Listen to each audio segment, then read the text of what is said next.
Oh, so you want me to crawl out of my depression hole and go into a dopamine pool of nostalgia for you? Let's go.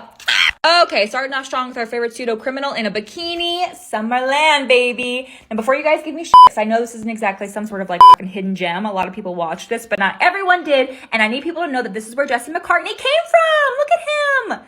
Before he was looking for a beautiful soul, he was just looking for melanoma and a good blonde highlight specialist. He had the key to my heart in this show, I swear. Now, this was on the WB, which is now called the CW, history. And it was these three kids, and I think they're from like a small town in Kansas or something, and their parents die, and they're forced to go live with their millionaire aunt who lives on a mansion on the beach. So tragic.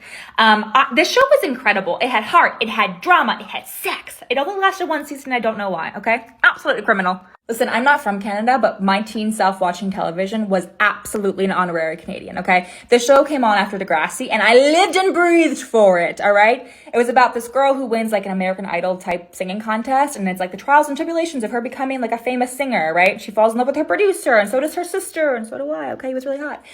It's so much drama, but the music was so good. The girl who plays the lead singer, or the girl who plays this chick, Alex Johnson, is an incredible singer. Her voice is just absolutely wonderful. And the music was like really rock. There's a song called Skin that I still sing to this day. Oh, he's under my skin. Just give me something to get rid of him. I got a reason not to bury this alive. Another little white lie. So good! It's very adult. Oh, I need a reboot of this immediately. All right, Netflix Canada, get on it. Okay, I debated whether or not I even wanted to include this one, but I loved this show, The Famous Jet Jackson. This show was so good. This is Lee Thompson Young. He plays Jet Jackson, and unfortunately he passed away a few years back, which is so sad because he was so good. But this is a show. It was on Disney. There you go.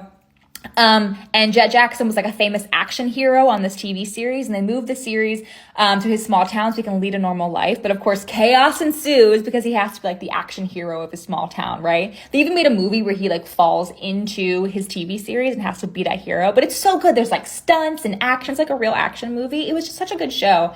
And also, I think it probably is part of the reason why I wanted to be an actor, because I saw what it was like. So, Disney, I'll be Venmoing you for my therapy. Okay, last but not least, I feel like I mentioned the show to several people, not a single person remembers it, so I need to know if anyone knows this. MTV's Undressed. Does anyone remember this show? It was just about people having sex. People of different races, sexual orientations, kinks, whatever, just having sex. And that's all I remember about it. Well, that and massaging my Venus flytrap seed to it at age 13, which is a story for another time. Anyways, does anyone remember this? Does anyone know where I can watch it? I feel like it might have aged well. Although probably not.